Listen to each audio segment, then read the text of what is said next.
करके आज शाम तक अपलोड कर दूंगा। सो स्टार्ट करते हैं। लास्ट हमने जो किया था एडीएफ किया था, एडीएफ के बाद हमने वीओआर किया था। तो एडीएफ क्या है, basically it's a more advance form of the ADF, बस इसके अंदर थोड़ी सी टिपिकलिटी और टेक्निकलिटी के एतबार से थोड़ा सा ये डिफिकल्ट था या टिपिकल था। जी सर। वीओआर जो था that's kind of a navigation system जो कि आप लोगों को क्या देता था, थीटा इंफॉर्मेशन देता था। इंफॉर्मेशन जी। ठीक है, थीटा इंफॉर्मेशन होती क्या है, basically it indicate the direction, बस ये कि इस डायरेक्शन में सिग्नल आ रहा है। मैं ऐसा करता हूँ, स्क्रीन शेयर करता हूँ और उस पर चीज़ें समझाने की कोशिश करता हूँ। जी स्क्रीन नज़र आ रही है अभी? तो मैं कुछ ड्रॉ जी करता हूँ। सर अब आ रही है। ठीक है जी। तो ये समझे, ये जो एक्स हमारे पास है बेसिकली ये कोई टावर है, और ये मेरे पास जो है ये कोई एयरक्राफ्ट है यहाँ पर, सही है। जी बेसिकली एयरक्राफ्ट, ये जो एक एनडीबी है, ये एनडीबी कह लो, वीओआर कह लो, मैं इसको वीओआर कह रहा हूँ, ये वीओआर लगा हुआ, ये एयरक्राफ्ट है। वीओआर एयरक्राफ्ट को अपनी डायरेक्शन की तरफ बुला रहा है, मतलब ये जो वीआर है एक सिग्नल सेंड कर रहा है इधर को, एयरक्राफ्ट को, और उससे फिर ये क्या करता है, अपनी अट्रैक्ट करने की कोशिश करता है अपनी तरफ, क्या कहना चाहिए, डायरेक्शन देता है। सो एयरक्राफ्ट को एक इंडिकेशन मिलती है उसके इंडिकेटर के ऊपर कि मेरे पास जो वीओआर है वो इस डायरेक्शन के अंदर है। सो ये जो कहलाता है, ये कहलाता है थीटा। थीटा किस तरीके से, कि अगर ये मेरे पास एयरक्राफ्ट है और इससे मैं एक वो वर्टिकल लाइन खींचता तो यहाँ से जो बनने वाली चीज होती है वो कहलाती है थीटा कहलाती है। ठीक है। ठीक है। ठीक है, दैट्स कॉल्ड थीटा। ये जो हम पढ़ने जा रहे हैं ये जो है बेसिकली डिस्टेंस मेजरिंग इक्विपमेंट है, डीएमई कहते हैं इसको। काम किस तरीके से करता है, it works on a principle of radar, ये रेडार के प्रिंसिपल पे काम करता है। सो ये इसके कोर्स कंटेंट है कि क्या है बेसिकली। उससे पहले हम लोग इसके बारे में थोड़ा सा इंट्रोडक्शन पढ़ लेते हैं। एडीएफ और वीओआर क्या बोलते हैं आपको, वो एक डायरेक्शनल इन्फॉर्मेशन देते हैं जिसमें आपको सिर्फ क्या मिलता है, थीटा मिलता है। अब हम जो बात करने जा रहे हैं वो कर रहे हैं डीएमई की। अब ये जो डीएमई है बेसिकली है क्या, डिस्टेंस मेजरिंग इक्विपमेंट है जो कि आपको क्या देता है, रॉ देता है। अब ये रॉ से मुराद क्या है, रॉ बेसिकली डिस्टेंस इंफॉर्मेशन होती है, कि ये बेसिकली आपको डिस्टेंस बताता है।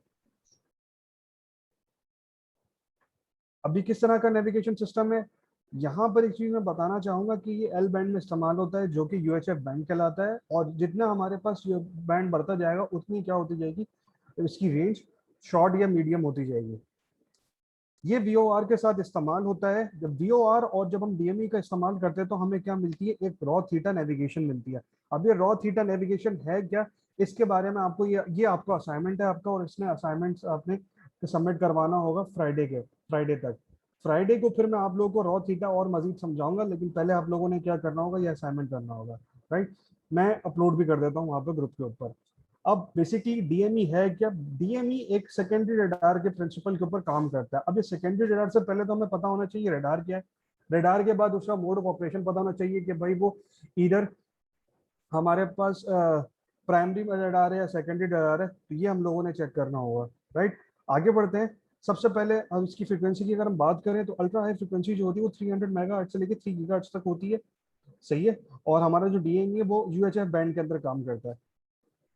आगे बढ़ते हैं, ये यूएचएफ बैंड का एक और मजीद से ये आ गया। अब बात आती है रेडार की। तो radar basically it's my kind of speciality, because मेरे जो मतलब क्या कहना चाहिए, मेरी जो स्ट्रॉन्ग बेस है वो रेडार के ऊपर है। सो रेडार, अब रेडार फुल फॉर्म है क्या, रेडियो डिटेक्शन एंड रेंज। ये आपके पास रेडियो डिटेक्शन एंड रेंजिंग के नाम से हमारे पास एक चीज आई जिसको हम लोग रेडार कहते हैं। बहुत सी किताबों में इसको radio amplification and detection, radio amplification detection range, मतलब बीच में जो ए है ना, इससे एम्पलीफिकेशन भी के तौर पे भी इस्तेमाल करते हैं। तो दोनों आपको इसकी एक्रोनम्स मतलब बुक्स के अंदर दोनों मिलेंगे और दोनों ही सही है। इसका काम क्या है, एयरक्राफ्ट को रोटेट करना और साथ ही साथ उसकी जो रेंज और बेरिंग जो होती है ना वो बता देना। अब रेंज से मुराद है क्या, बेसिकली मैं ड्रॉ करता हूँ यहाँ पर, ये मेरे पास रेडार है, ठीक है, ये जो बॉक्स है ये मेरे पास एयरक्राफ्ट है। तो ये एयरक्राफ्ट जो है वो कुछ इस तरीके से होगा, ठीक है, ये समझो मेरे पास ये कोई एयरक्राफ्ट है। अब एयरक्राफ्ट और रडार आपस में एक दूसरे के आमने सामने है। रडार का काम क्या होता है, यहाँ से लेके यहाँ तक की जो इसकी क्या कहना चाहिए डिस्टेंस होता है, जिसको हम लोग क्या कहते हैं, रडार की जबान में रेंज कहते हैं, ये उसको बताता है और साथ ही साथ उसकी बेरिंग इंफॉर्मेशन भी बताता है। ये आ गया रेंज। सही। अब ये काम और किस तरीके से करता है, इसके अंदर मुख्तलिफ किस्म के सिग्नल प्रोसेसिंग बोर्ड लगे हुए होते हैं और इसके अंदर मजीद चीज़ें, टिपिकल चीज़ें होती हैं जो कि बाद में आप इंशाल्लाह रेडार पढ़ोगे तो उसमें आपको समझ में आ जाएगा। ये रेडार ग्राउंड बेस पे भी हो सकते हैं और ये एयरक्राफ्ट में भी लगे हुए होते हैं। एयरक्राफ्ट के अंदर एक तो डीएमई रेडार लगा हुआ होता है और एक और रेडार होता है जो कि वेदर रेडार होता है, जो कि एयरक्राफ्ट के अंदर लगा हुआ होता है, जो उसकी नोज होती है। प्राइमरी रडार, बेसिकली रडार की मुख्तलिफ टाइप्स होती हैं, जिसके अंदर दो तरह की टाइप्स होती हैं, जैसे कि आपने पिछली स्लाइड में देखा, पीएसआर और एसएसआर। रडार बेसिकली सर्वेलेंस के तौर पर इस्तेमाल होता है। तो भाई इसका जो नाम है, पीएसआर का मतलब है प्राइमरी सर्वेलेंस रडार और दूसरा जो है इसका सेकेंडरी सर्वेलेंस रडार। ये जो आप देख रहे हैं ब्लू कलर, ये ऑरेंज कलर की स्क्रीन देख रहे हैं, बेसिकली ये रडार का क्या है, बेसिकली ये एक इंस्ट्रूमेंट पैनल है, यहाँ पर रडार की इंफॉर्मेशन आती थी। ये पुराने जमाने के अंदर इसको हम लोग कहते थे, ये होते। अब ये इसका मतलब है क्या, बेसिकली इसको हम लोग कहते हैं ब्लिप, ब्लिप स्क्रीन कहते हैं। क्योंकि यहाँ पर जो भी आपके पास क्या आ रहा होता है, क्या कहते हैं, जब ये स्कैन हो रहा होता है, और स्कैन ये पूरे इसके अंदर स्कैन पैटर्न होता है, और उसके बाद इसके अंदर क्या होता है, रेंज पैटर्न होता है। बेसिकली ये समझो अगर मेरे पास रडार है और रडार यहाँ पर ओरिजिन है, तो ये जो देख रहे हो ना, ये स्वीप, ये कंटिन्यूसली 360 मूव करता रहता है। ये जो डॉट्स देख रहे हैं ना, ये बेसिकली आपको ये डिटेक्टेबल ऑब्जेक्ट्स दिख रहे हैं। अब यहाँ से लेके यहाँ तक इसकी रेंज भी पता लग जाएगी और इससे हमारे पास क्या पता लग जाएगी, इनकी बेरिंग भी पता लग जाएगी।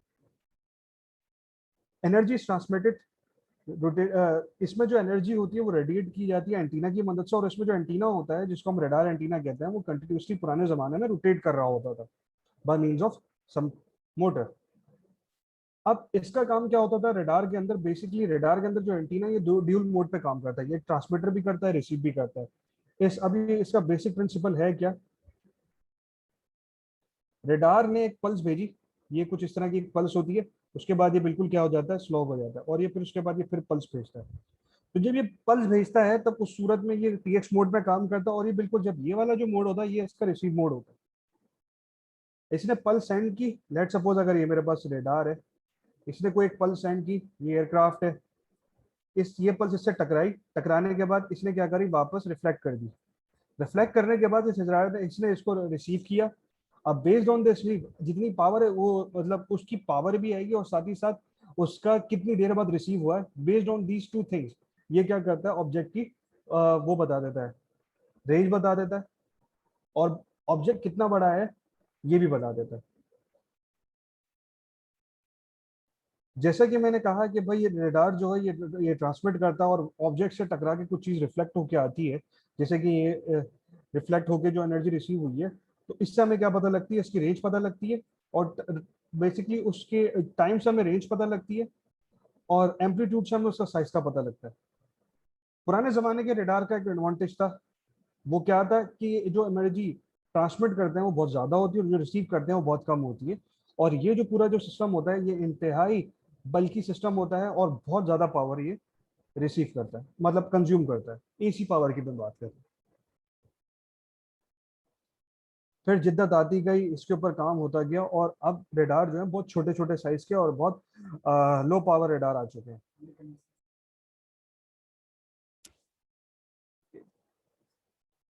एक मिनट जरा मुझे दीजिएगा।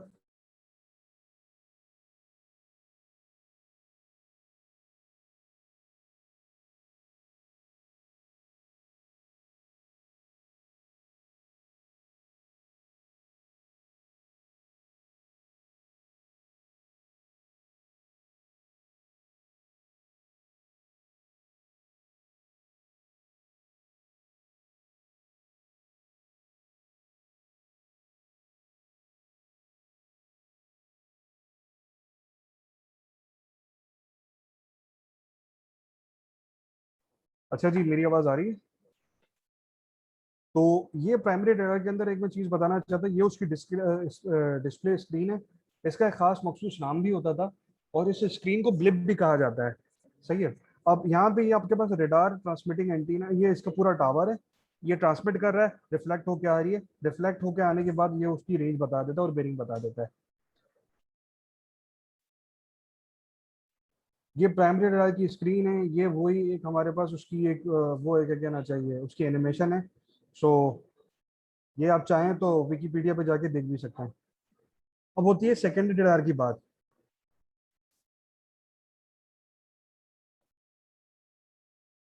छोटे जो रडार होते हैं वो कौन से होते हैं? रडार जो बनाने वाले कंपनीज होती हैं उनके मुख्तलिफ नाम जो होते हैं, अब उन नेम की बुनियाद के ऊपर ये रडार बहुत छोटे छोटे होते हैं। अब रडार की सबसे छोटी जो फॉर्म होती है वो मैं आपको बता देता हूँ। आप लोगों ने देखा होगा कि कुछ ट्रैफिक पुलिस वाले जो होते हैं उनके पास एक गन लगी हुई होती है, उसको रडार गन कहते हैं। वो करती क्या है बेसिकली, वो जो आपके पास तेजी से ऑब्जेक्ट जो जा रहा होता है वो उसकी स्पीड कैलकुलेट करके देती है। तो ये इसकी एक सबसे छोटी सी मिसाल है। Yes sir. ठीक है। सेकेंडरी रडार की अगर हम बात करें तो सेकेंडरी रडार जो होता है ये सेकेंडरी सर्वेलेंस रडार होता है। प्राइमरी रडार के अंदर एक जो होता है ना एलिमेंट ऑफ स्मार्टनेस, वो नहीं होता, बल्कि इस सेकेंडरी रडार में होता है। इसका काम क्या होता है, ये बॉक्स की सूरत में मैं आप लोगों को समझाता हूँ। जहां आपके पास सेकेंडरी रडार होगा वहां प्राइमरी रडार भी होगा। तो ये समझो, ये हमारे पास ये एक प्राइमरी रडार का बॉक्स है, ये एक सेकेंडरी रडार का बॉक्स है।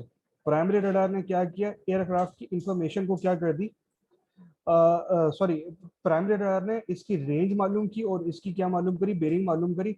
बेरिंग मालूम करने के बाद इसने क्या किया, प्राइमरी रडार ने सेकेंडरी रडार को क्या किया, एक्टिवेट किया। अब ये सेकेंडरी रडार करेगा क्या, बेसिकली सेकेंडरी रडार एक वेव सेंड करेगा, मतलब एक खास किस्म की वेव सेंड करेगा इस एयरक्राफ्ट को। इस एयरक्राफ्ट के अंदर मौजूद एक ट्रांसपॉन्डिंग डिवाइस लगी हुई होगी, क्या कहते हैं उसको, ट्रांसपॉन्डर कहते हैं। मतलब सेकेंडरी रडार का जो रिसीवर होता है उसको हम लोग क्या कह सकते हैं, ट्रांसपॉन्डर कहते हैं। TRASPONDER। अब इसने क्या किया, एक पल्स सेंड की, ठीक है। जवाबन इस एयरक्राफ्ट ने दूसरी पल्स सेंड की। इसके अंदर कुछ सिग्नल प्रोसेसिंग क्या है, बोर्ड्स लगे हुए। उन्होंने क्या किया, जवाब जो आया ना उसको कन्वर्ट किया in terms of code, Morse code की सूरत में। अब लेट सपोज अगर वो कोड आ गया APBG के, APB, और सेकेंडरी रडार को ये पता है कि APB का मतलब क्या है, कि मेरे पास जो एयरक्राफ्ट आ रहा है वो सिविलियन एयरक्राफ्ट है, तो वो क्या है, फ्रेंड है। तो ये क्या करेगा, उसको बता देगा। अगर इसी तरीके से इसने कोई कोड सेंड नहीं किया तो वो क्या कर देगा, ये हमारे पास क्या है, ये हमारा दुश्मन है, और इस दुश्मन को हम लोगों ने क्या करना है भाई, इससे मोहतात रहना है। सो सेकेंडरी रडार का ये पर्पज होता है। अब बात आती है एयरलाइन की, बात आती है तो हर एयरलाइन के अंदर ये एक तरीके का जो SSR हो जो होता है ना, जिसको हम लोग क्या कहते हैं, IFF कहते हैं, इंटरडिफिकेशन फ्रेंड और फो, IFF। सेकेंडरी ये सेकेंडरी रडार का पर्पज होता है मेन, ये उसके अंदर लगा हुआ होता है। अब बेसिकली DME जो क्या काम करता है, वो सेकेंडरी रडार की प्रिंसिपल के ऊपर काम कर रहा होता है। अब ये जो रडार लगा हुआ है ना DME के साथ, जो आपके पास प्राइमरी रडार लगा हुआ है, उस प्राइमरी रडार की जो बेरिंग इंफॉर्मेशन और जो रेंज इंफॉर्मेशन होती है वो सेकेंडरी रडार को जाती है। और सेकेंडरी रडार एक, जब ये पता लग जाता है कि मेरे पास ये फ्रेंड है या फो है, तो उसके बाद ये क्या करता है, ये सेकेंडरी रडार एयरक्राफ्ट को उसकी बेरिंग इंफॉर्मेशन और उसकी जो डिस्टेंस इंफॉर्मेशन है वो सेंड करता है। सही। सो ये बेसिकली इसका वर्किंग प्रिंसिपल है। राइट, आगे चलते हैं। ये सेकेंडरी रडार है। अब आप यहाँ देख सकते हैं ट्रांसपॉन्डर, मैंने जैसे कहा था, एक इसके अंदर ट्रांसमीटर है, रिसीवर है, क्योंकि ट्रांसपॉन्डर जो होता है, एक ट्रांसमीटर है जो कि आपके पास कहाँ लगा हुआ है, इंटरोगेटर के पास लगा हुआ है। एक ट्रांसपॉन्डर आपके पास एयरक्राफ्ट के अंदर लगा हुआ है। एक ने रिसीव किया, दूसरे ने ट्रांसमिट किया। अब ये रिसीव ट्रांसमिट ये कंटिन्यूस होता है। ठीक है। का जब जब इसकी एक रेंज होती है जो कि आपको यहाँ पे गिवन है। अब जितने मतलब ये एक कह सकते हैं ये एक्सपेक्टेड थिंग है, ये कोई पत्थर पे लकीर नहीं है। हर सेकेंडरी रडार की अपनी एक खास किस्म की रेंज होती है जिसके ऊपर वो काम कर रहा होता है। अच्छा जी, सेकेंडरी रडार की एप्लीकेशन एक तो आपको पता लग गई क्या, IFF के तौर पे पता लग गई। दूसरी जो सेकेंडरी रडार की जो इन्फॉर्मेशन वो होती है, एप्लीकेशन है, वो ये है कि एक खास किस्म की इंफॉर्मेशन अपने सेलेक्टेड एयरक्राफ्ट को देना। That's another application of a secondary radar. ये सेकेंडरी रडार क्या है, ये हमारे पास ग्राउंड फैसिलिटी एयरक्राफ्ट है। इसने क्या किया, एक इंटरोगेशन किया, एयरक्राफ्ट की तरफ से वहां से रिप्लाई आया, और बेस्ड ऑन दिस उसने क्या कर दिया, डिस्टेंस और बेरिंग इंफॉर्मेशन एयरक्राफ्ट को सेंड कर दी, या एयरक्राफ्ट ने इसको सेंड कर दी। अब ये इंस्टेंट क्विज, इंटरोगेशन और ये एडमिटेड रिसीव, ये इग्नोर करो। SSR क्या होता है, PSR होता है। अब याद रखो जो एसएसआर होता है इसमें कोड्स जाते हैं, ठीक है। एसएसआर के अंदर जो बेसिक डिफरेंशिएशन है वो क्या है कि यहाँ पर जाते हैं कोड्स, जबकि पीएसआर के अंदर जाती हैं echoes. Based on these echoes आप क्या मालूम करते हो, पीएसआर की मदद से एयरक्राफ्ट की बेरिंग और रेंज मालूम करते हो। DME is an measuring device ground to air फला फला, जो पहले ही मैं चीजें बता चुका हूँ। सो अब डीएमई फिर दोबारा, पहले ही जब मैं सेकेंड ईयर बता रहा था तो उसी वक्त ही मैंने इसका बेसिक प्रिंसिपल भी बता दिया था कि डीएमई इस तरीके से काम करता है। So DME works on the secondary radar, okay. DME navigation on ground. अब इसके अंदर जो ट्रांसपॉन्डर लगा हुआ होता है वो हमारे पास कहाँ लगा हुआ होता है, एयरबोर्न एयरक्राफ्ट के अंदर लगा हुआ होता है। The aircraft equipment radiates energy, aircraft जो होता है वो रेडिएट करता है। सेकेंडरी ट्रांसमिटेड बैक, और ये जो हमारे पास एयरक्राफ्ट का जो बेस स्टेशन होता है और जो ट्रांसपॉन्डर होता है इसके अंदर एक कंटिन्यूस कम्युनिकेशन होती है। डीएमई स्टेशन जो होते हैं वो वीओआर के साथ ही लगे हुए होते हैं। बेसिकली डीएमई कहाँ लगा हुआ होगा, वीओआर के साथ, और वीओआर कहाँ लगा हुआ होगा, यहाँ तो एयरपोर्ट के पास करीब कहीं लगा हुआ होगा, या तो अगर कोई मेरे पास बहुत बड़ा सा रिमोट सा कोई एरिया है तो वहां पे लगा हुआ होगा, जहाँ पे आपके पास वो क्या कह रहे हैं ब्लाइंड जोन होंगे। सो डीएमई जो स्टेशन होते हैं वो वहीं लगे हुए होते हैं। अब जिस तरीके से हम लोगों ने वीओआर की बात की, तो वीओआर भी लाइन ऑफ साइट की बेस के ऊपर काम करता है, यानी कि इसका एक खास एल्टीट्यूड होता है, उसके ऊपर इसकी जो रेंज होती है वो डिपेंड कर रही होती है किसकी, डीएमई की।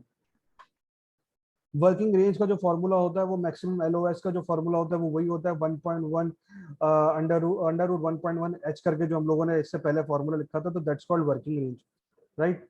ये फिर दोबारा वही आ गए, सेकेंडरी रडार की बात आ गई कि एयरक्राफ्ट और ऑन ग्राउंड वगैरह ये सब। इंटरोगेटर क्या होता है, ट्रांसपॉन्डर क्या होता है।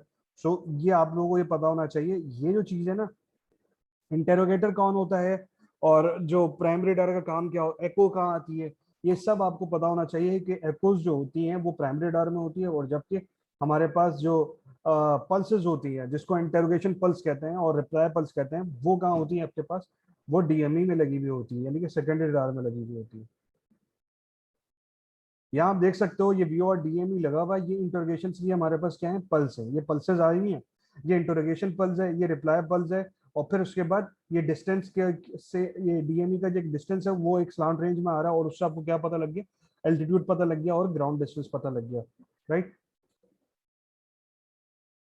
ये स्लांट रेंज और ये एलओएस का वो फॉर्मूला आ गया, ये डीएमई डिस्टेंस है। अच्छा एक चीज होता है, एक चीज ये है कि जब डीएमई मेरे साथ बिल्कुल एयरक्राफ्ट उसके बिल्कुल 100 वर्टिकल आ जाता है तो उस सूरत में यहाँ पर जो डीएमई है वो काम करना बंद कर देता है।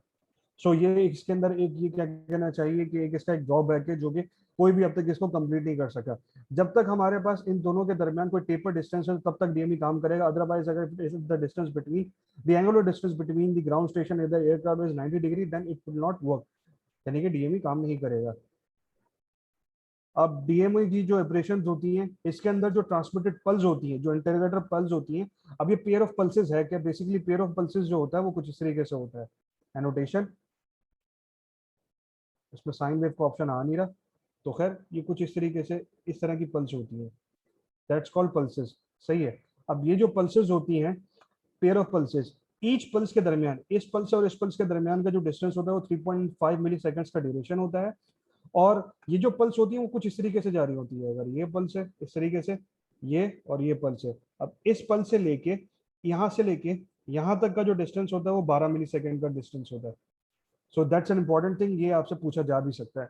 अब the interrogator generate a pulse of pair repetition.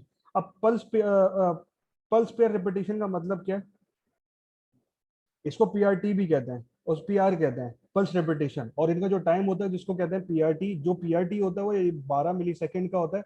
और इंटरपल्स इंटरवल जो होता है वो कहलाता है आपके पास 3.5 मिली सेकेंड का, ठीक है।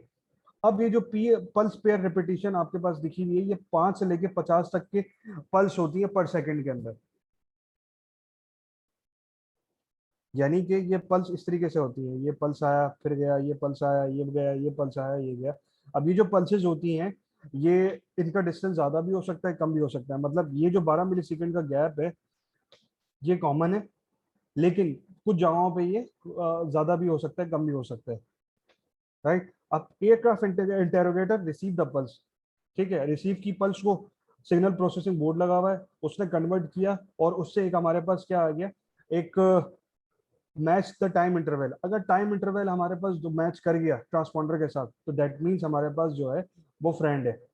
सही है, नोन है, मतलब जो आपके पास ग्राउंड स्टेशन है वो नोन है। जब नोन हो गया तो उससे पता लग गया कि आपके पास क्या है, ये फ्रेंड है। अगर दोनों का नोन नहीं है तो इससे क्या साबित हुआ, वो फो है। ठीक है।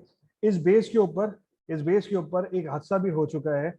वो बहुत ही भयानक किस्म का हादसा था। ये कोल्ड वॉर के बाद का जमाना था, जब ईरान के ऊपर पाबंदियां चल रही थी। तो ईरान के नज़दीक जो इंटरनेशनल जो सीज है, वहां पर एक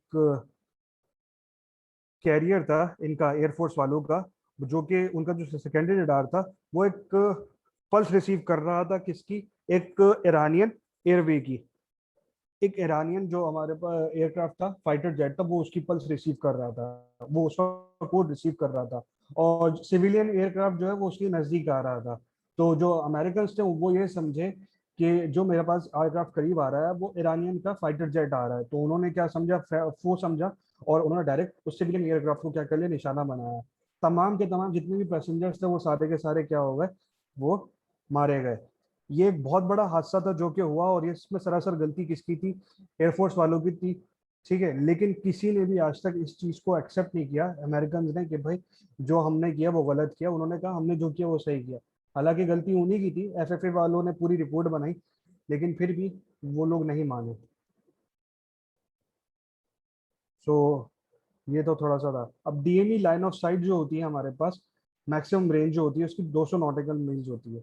और उससे जो हमारे पास जो क्या कहना चाहिए, पूरा जो वो आता है, पीआरटी जो आता है वो हमारे पास 2400 मिली सेकेंड्स का आता है। और उसमें जो इंटरवल होती है वो 50 मिली सेकेंड्स का आता है, टाइम डिले तो बिटवीन ईच पर। तो ये कुछ हमारे पास डीएमई की कुछ रेंज वगैरह है, जो कि एक स्पेसिफिक थिंग्स है। ये जो चीज़ है वो इतनी ज़्यादा इंपॉर्टेंट नहीं है, because you are not going to design the DME, you just need to understand और need to know how would describe the working principle of a DME. DME operation यहाँ पे लिखा हुआ है कि इसके अंदर भाई हमारे पास जो फ्रीक्वेंसी होती है डीएमई की, ऑटो सेलेक्टेड होती है, जो कि वीओआर की साथ ही होती है। Pilot just to select VOR and colocated the pair DME auto. तो उसमें कोई एक बटन होता है जिसके अंदर को रिलेटेड पेयर डीएमई का एक बटन होता है, उसको सिर्फ सेलेक्ट करना होता है। अब जो एक्यूरेसी ऑफ डीएमई होती है वो हमारे पास 0.25 नॉटिकल माइल्स होती है। मतलब अगर कोई ऑब्जेक्ट है उसके अंदर हमारे पास 0.25 माइल का ऊपर नीचे क्या हो सकता है, आपके पास एक एरर आ सकता है, यानी कि तकरीबन 1.25% चांसेस ऑफ एरर हैं इसके अंदर। और जब आप इसको डीएमई एन जो होता है, ये डीएमई की टाइप्स हैं जिसके अंदर ये मुख्तलिफ किस्म के हैं। अब जो इसमें डीएमई पी है उसमें 0.2 नॉटिकल माइल्स है। अब जैसे कि मैंने आप लोगों को रडार के बारे में बताया कि वो आपको रेंज देता है, तो लाजमी सी बात है रडार जो रेंज देता है वो एग्जैक्ट सेम नहीं होती है। मतलब कैलकुलेटेड और मेजर्ड के अंदर डिफरेंस हो सकता है। जैसे जैसे प्राइमरी रडार ने क्या किया, क्या कहना चाहिए, तरक्की की, तो उस हिसाब से इसके अंदर एरर कम होते गए। अब जो हमारे पास एरर आते हैं रडार के, वो +-3 मीटर का फर्क आता है। तो ये एक हमारे पास है, और अब तो ये और भी मजीद प्रिसाइज होता जा रहा है। तो 1 मीटर और कहाँ 2 nautical 0.2 nautical mile, that's a huge difference. So ये भी कुछ हमारे पास प्रिसीजन मोड्स वगैरह होते हैं इसके अंदर। इसके अंदर कुछ हमारे पास इक्विपमेंट यूज होते हैं कि इसके अंदर है क्या इक्विपमेंट। कमर्शियल होता है तो इसके अंदर usually fitted with 2 independent DME system. अगर कोई कमर्शियल एयरक्राफ्ट है तो उसके अंदर 2 डीएमई लगे हुए होंगे और 2 इंडिपेंडेंट लगे हुए होंगे। उसके अंदर एंटीनास भी होंगे, उसमें इंटरवेटर्स भी होंगे। अब इसके अंदर जो एंटीना होता है वो एल बैंड का एंटीना होता है। ब्लेड टाइप एंटीना होता है। ब्लेड इस वजह से क्योंकि एंटीना बाहर की तरफ होता है, अगर बाहर ब्लेड की तरह से नहीं बनाए तो हवा का थ्रस्ट इतना होगा कि उस एंटीना को क्या करेगा, उखाड़ बाहर फेंकेगा। अंडर साइड ऑफ फ्यूजलाज लगा हुआ होता है। जिस तरीके से हमारे पास फिन्स लगे हुए होते हैं, वो ये उसी तरीके से हमारे पास इसकी जो ब्लेड टाइप एंटीना, वो फ्यूजलाज में ये लगे हुए होते हैं एंटीना। द 3 मेन फंक्शन होते हैं, ट्रांसमिट, रिसीव और कैलकुलेशन ऑफ द डिस्टेंस। यानी कि डीएमई के 3 मेन फंक्शन है। Transmission is in the range, transmission की जो रेंज होती है उसकी फ्रीक्वेंसी दी गई है। रिसीविंग की जो रेंज है, फ्रीक्वेंसी रेंज, वो ये दी गई है। और ये जो आपस में दोनों स्पेस हुए हुए चाइना उसके चैनल के, सॉरी, इनके अंदर दरम्यान जो चैनल स्पेसिंग होती है वो 1 मेगाहर्ट्ज की चैनल स्पेसिंग होती है। ये देख सकते हैं यहाँ पर आप, ये एंटीना की डीएमई की हमारे पास इसकी लोकेशन लगी हुई है, जो कि आप यहाँ देख सकते हैं। अंडर द फ्यूजलाज ये फिन टाइप ब्लेड टाइप हमारे पास एंटीना लगा हुआ है। ये डीएमई राइट और डीएमई लेफ्ट, जैसे कि हम लोगों ने बात की कि डीएमई दो तरह के होते हैं जो कमर्शियल एयरक्राफ्ट में लगे हुए होते हैं, एक का नाम होता है डीएमई राइट और एक का नाम होता है DME left.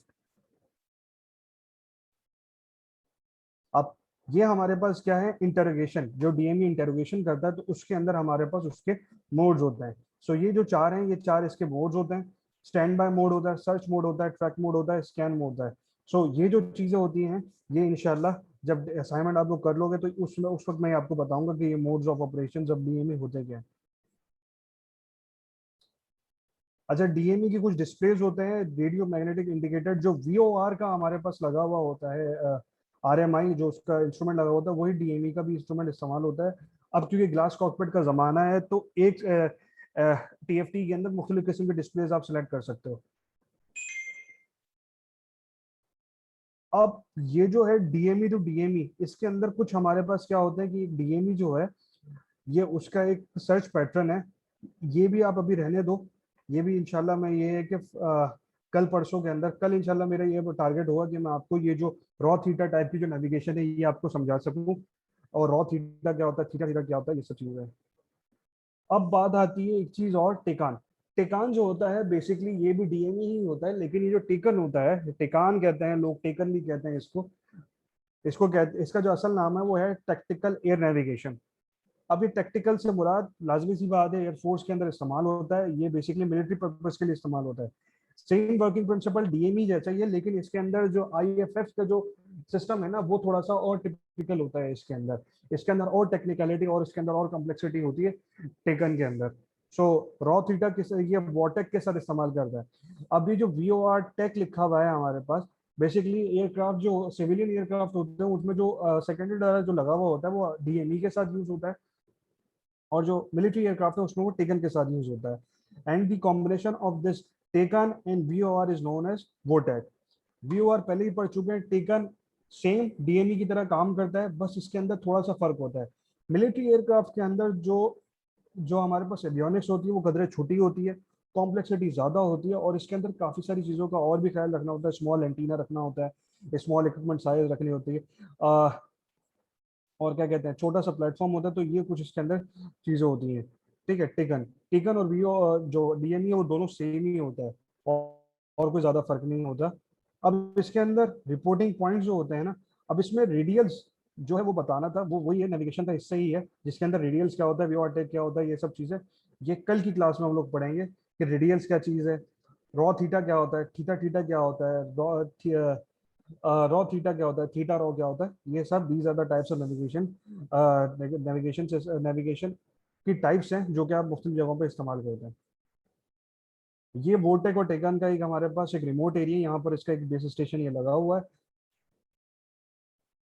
VOR take distance, taken transponder और बेरिंग। तो ये टेकन और वीओआर ये लगा हुआ है, और ये सिविलियन एयरक्राफ्ट और ये मिलिट्री एयरक्राफ्ट है। अब जो हमारे पास फर्क जो आ जाता है कि इसके अंदर सिविलियन एयरक्राफ्ट और इसके अंदर कि जो वीओआर और टेकन लगा हुआ होता है ग्राउंड स्टेशन के ऊपर, वो तो एक ही लगा हुआ होता है। इक्विपमेंट का फर्क आ जाता है, वो कैसे कि टेकन जो होता है उसके अंदर वीओआर भी लगा हुआ होगा, यानी कि टेकन का जो ट्रांसपॉन्डर है उसमें वीओआर भी लगा हुआ होगा, उसमें डीएमई भी लगा हुआ होगा। एक वीओ टेकन का काम किया है डिस्टेंस बताना, बेरिंग बताना, जबकि बात आती है सिविलियन एयरक्राफ्ट की तो जो डीएमई ट्रांसपॉन्डर होता है वो डिस्टेंस आता है बेस स्टेशन से, कि कहाँ से मेरे पास जो सिग्नल ट्रांसमिटिंग टावर है वो कितनी दूर है, और जो वीओआर का रिसीवर है वो बेरिंग इन्फॉर्मेशन बताता है आपको। ये कुछ हमारे पास नेविगेशनल चार्ट्स हैं जो कि इस हमारे जो एयरक्राफ्ट है उसके मतलब उसका है, इस दुनिया के अंदर हमारे पास ये जो जितने भी लगे हुए टेकन, ये उनकी पोजीशंस हैं लेटनोंग के अतबार से। इसके कुछ सिंबल्स होते हैं कि इसकी सिंबल्स वगैरह क्या होते हैं, and that's all for today. अब फर्क आ जाता है कि इसके अंदर ये जो लिखा हुआ है ना, सॉफ्टवेयर डिफाइंड रेडियो ऑब्जेक्ट, ये जो चीज़ है ना, ये मैं इसके ऊपर मैं बड़ा मुझे शौक है इसके ऊपर काम करने का। बेसिकली अब जो पहले जो थे वो रेडार जो होते थे बहुत ही बड़े बड़े और इजी नहीं होते थे। अब एक नई चीज़ बनाई है लोगों ने, वो क्या है, सॉफ्टवेयर डिफाइंड रेडियो। इस सॉफ्टवेयर डिफाइंड रेडियो की मदद से हम मुख्तलिफ चीज़ें कर सकते हैं। हम अपना एक छोटा सा जैमर भी बना सकते हैं, हम छोटा सा रेडार भी बना सकते हैं, और साथ ही साथ इसके अंदर हम लोग क्या कर सकते हैं, मुख्तलिफ किस्म के सिग्नल प्रोसेसिंग वाले काम कर सकते हैं। So that's the thing that I am going to do in the future, और इसके बारे में थोड़ा सा आप लोग भी पढ़िएगा, मैं भी इसके अंदर पढ़ता हूँ, एंड लेट्स सी क्या होता है। अभी तक कोई सवाल कोई है तो पूछो।